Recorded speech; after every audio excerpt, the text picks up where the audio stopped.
Can they not hear us? I Oh, don't we're in. know. I don't know. We're So you live. can hear? Okay, we're Okay, in there. great. Okay, hello everyone. Obviously, we don't really have too much time to formally introduce ourselves right now. We're getting right into the business apparently. But this is Sumabato. It's the 46th one, Yes, sir. I think. Yeah, 46th edition of Sumabato. It's nice to see that ever since the Maizuma tops kind of, there was all that stuff about how Maida-kun was kind of slowly going to slow his pace of TOing down. Sumabatos are still, growing strong. They're active. So, yeah, I haven't done one of these restreams in a while, which is nice. It's good to be back. I'm joined by, obviously, Watch and Watson. Hello. Hello. Hey, guys. Oh, same I'm with me. Sean. I haven't I'm done Sean. one of these in Sorry. a while. I forgot. I'm Sean. Yeah, there you go. Oh, there we go. Yeah. Everybody knows you, though, so it's all good. Yeah, they do. I guess let's get right into it. So we've got kind of well-known player, especially abroad lately, with kind of Karage and Jogibu, like the two premier Falcons in the Japanese scene.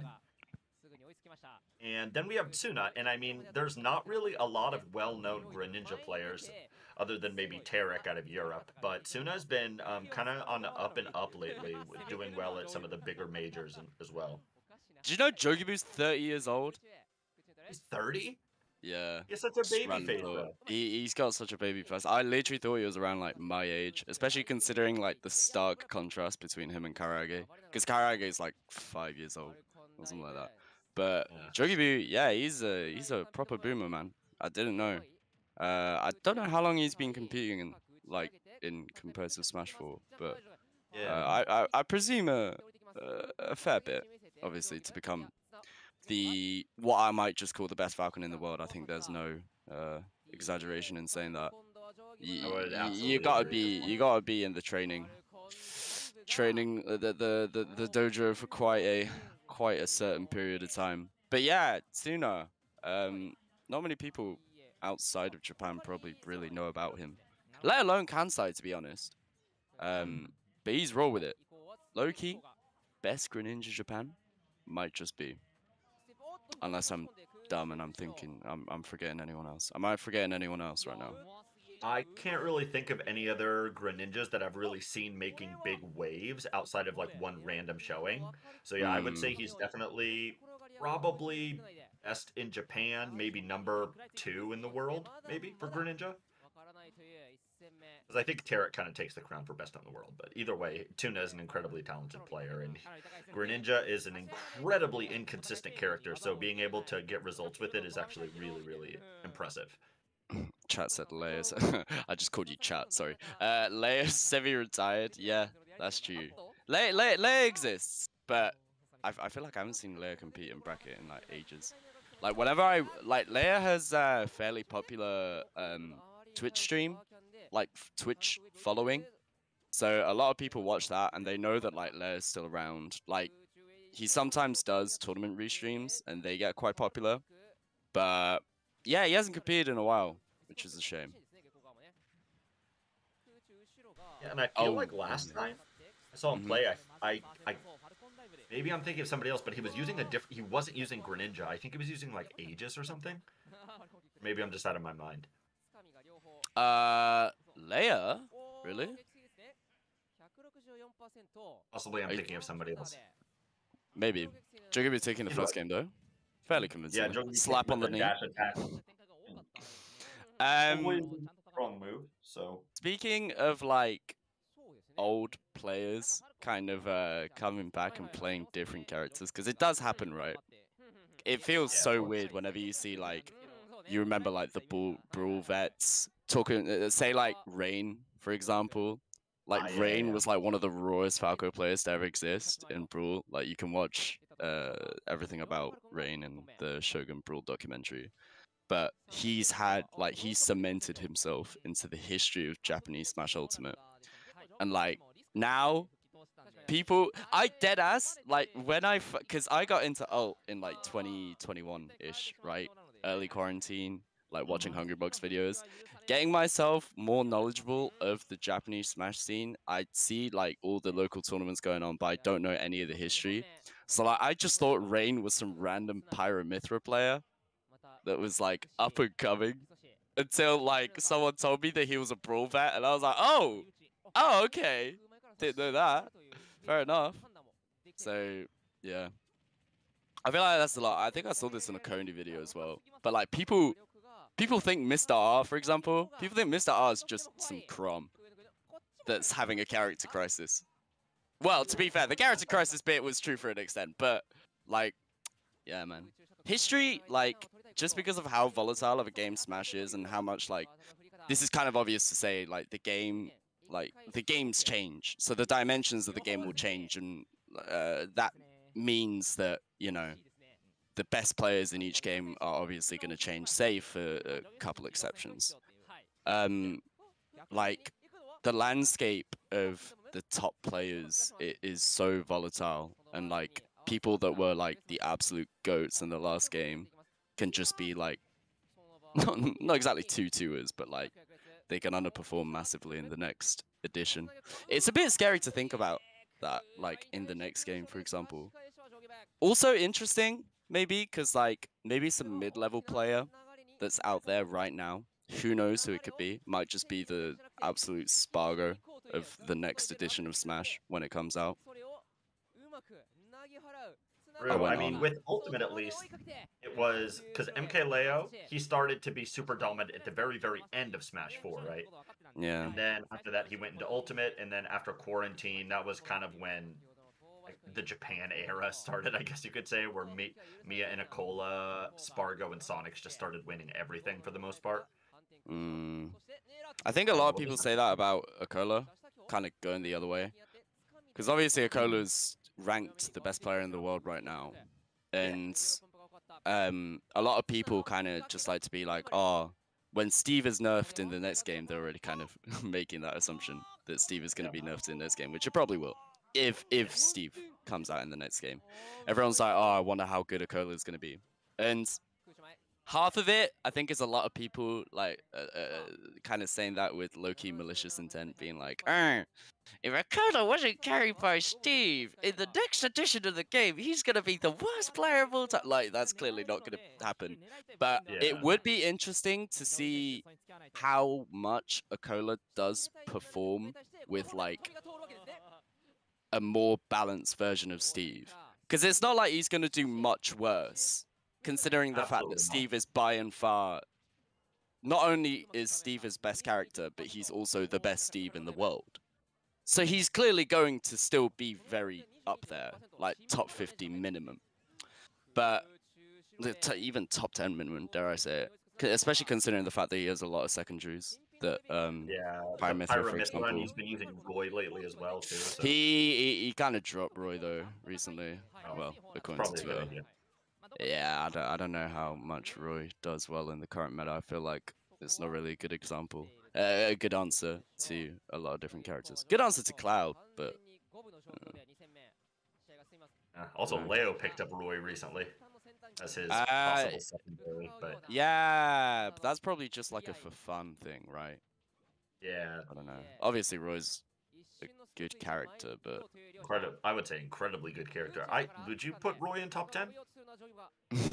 No. No? Nah. Nah, Roy's not top 10. Roy's good, but like, too many sour spots.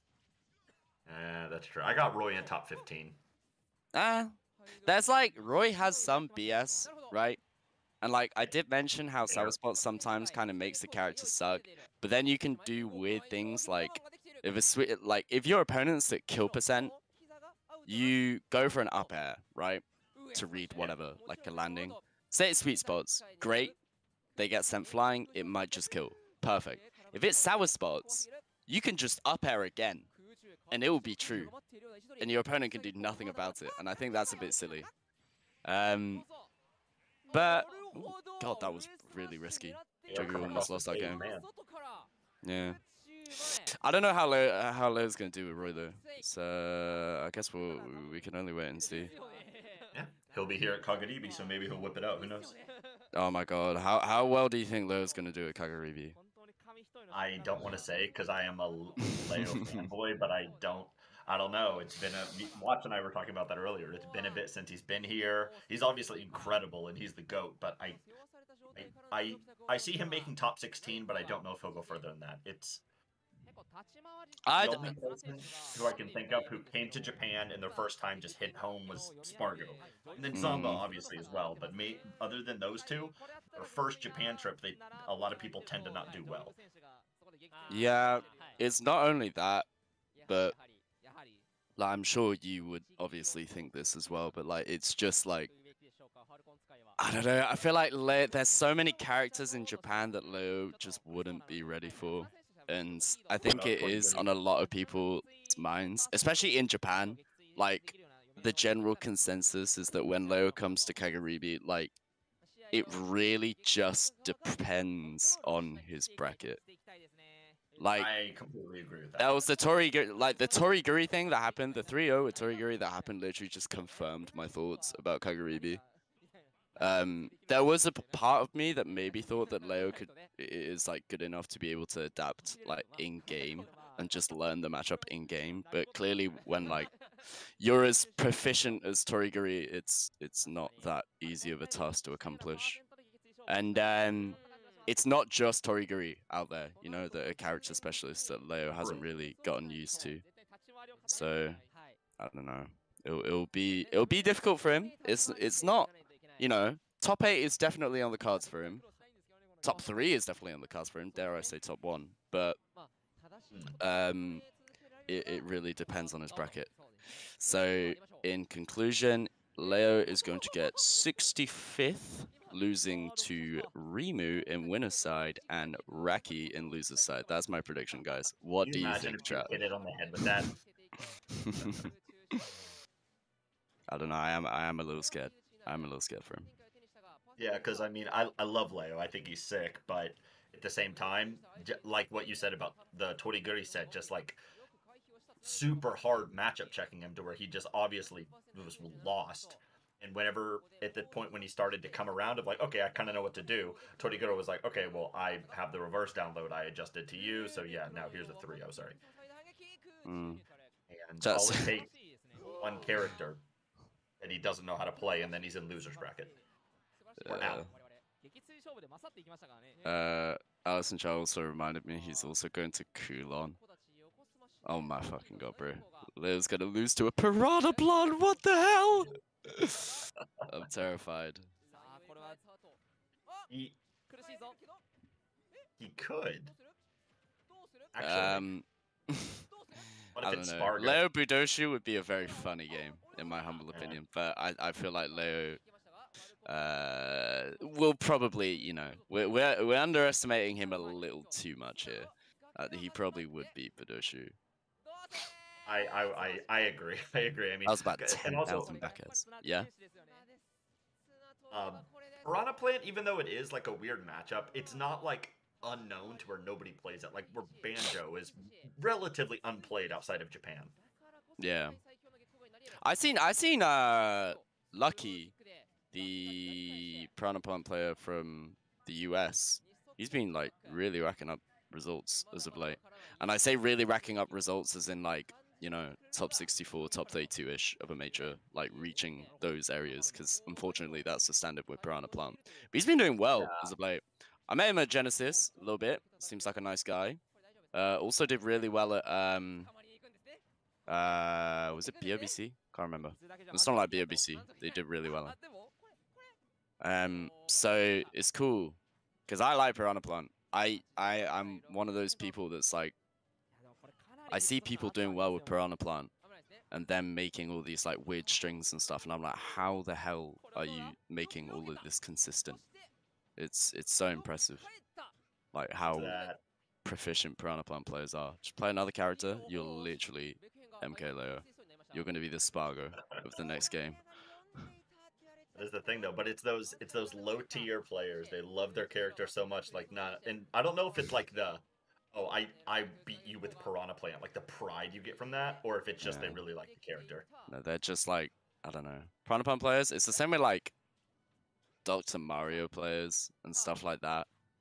I'm pretty convinced that they are just like some of the most talented individuals on this planet. It's like the Zaki complex. If Zaki played any other character that was in DDD, instant Lumi rank first place, which I humbly agree with. Oh my god, that jab gentleman actually worked. I'm quite surprised. If Jogibu takes this game, because he was down by quite a deficit here. Okay, he's dead. And okay, so this is actually. Oh, is this best of 3 right now? Or are we in best of 5? No, it's best of 5. Okay, yeah, I was gonna say because Jogibu is actually seeded to win this set. And then I think if he wins this, he goes on to fight. I don't remember. I think it was Mia actually. No, I'm sorry. It would be Duo, the Diddy player, Yeah. and then yeah. But Jogibu is seeded to win this because Ryu already won the set over Redux. So over Radix, sorry. So he already won the set. So yeah, they're just waiting for this one to end, and then we'll be moving on. Other than that, just with like a bracket update. Who is Tsumusuto? Do you know who that Tsumusuto is the Dr. Mario. Oh, he 3-2'd over Masa, so. What? Yeah. Smash Ultimate is dead. What the hell? Really? Oh yeah, my. I'm looking at the bracket right now. Oh, Masa. So, no. So now Tsumusuto is up against Yoshidora next, so yeah. Low-key, Tsumusuto wins. I keep forgetting to look at chat. Hey Sean, how's Invasion? Invasion is going on the other side of the planet for me, unfortunately. I would love to have been at Invasion. By the way, what's an Invasion is a tournament in the UK going on right now. I kind of assumed that from them asking you about it. They got a lot of people going there. I think like Big Boss and like Mudace, there's like loads of different people there right now. It's a cool little regional. I checked out the bracket, checked out the upset thread. Very thankful that they're doing an upset thread. But then I saw like JR, who's a local Pikachu player in London, like play the Pikachu Ditto against another Pikachu. Like it was game 5, last stock, last hit. Both Pikachu players were just spamming T-Drop from across the stage. And like it was almost gonna go to time, and I was like, oh my god. This is perhaps the most Pikachu game I've ever seen, ever. Raylet beat Raru. Hang on. Raylet. There he is. 3-1! What the hell? How is... I thought Luigi Bowser was quite good for Luigi, but I guess it's doable for Bowser. That's crazy. Apparently so, yeah. I mean, maybe... I don't know much about that matchup, but maybe Bowser can... what's the word? Where basically the hits don't connect because he's like basically strong arms and tanks his way through combos. I think that works for Zair. Like Luigi's Zair, I'm pretty sure in some instances Bowser can probably super armor through a lot of things, but I just feel like it's so easy to hit 0 to death on Bowser, or just like not even just the 0 to death. I feel like you can just like put so much damage output on. Yeah, sorry, chat corrected me. Tough guy. We're talking about tough guy here, but yeah. Guy, thank you. So I assume maybe that was a key in the matchup, maybe because yeah, that is a. I don't know if it's a huge upset, but that was definitely an upset. Yeah, no, that's quite a big upset. Oh yeah, that's I'm really surprised. Yeah. Also, this is probably going to be an upset if Tsuno keeps it up at this pace. I don't know what the hell has been going on with Jogibu lately, because I've seen him only really play at his locals, which I forgot it's called like Getsuyon or Chakai or like something like that. So it translates to like Monday Tea Party, and it's the one that this Pyramithra Jigglypuff player, weird combination called Yadon, keeps freeing up because he's low-key next up from Kansai. But Jogibu like keeps going to them and like is constantly getting like weird placements, like 9th and like 13th and stuff, losing to people that respectfully he should not be losing to. And ooh, what a Falcon kick! That was really good. Falcon kick, okay. Yeah. So Jogibu, I don't know, bro. He needs to pick up the pace, and I don't just mean for this game right now. Kind of in general, as of late, I feel like he's been slacking a little bit going in towards Kagaribi. So I hope he picks that pace up, man. Because I'm such a Jogibu fan. He was so nice when I met him at Cafeteria Cup. Real cool guy. And other than him, like other main Karage, right? The other main Falcon from Kansai. Yeah. He's Kansai, right? Oh, I would have rolled in. Yes, he is There's that. Kansai. Yeah, I would have rolled in that. Yeah, he's been popping off lately. He beat I can't what's his name? Metaro, the Steve? Steve that goes to B Smash all the time.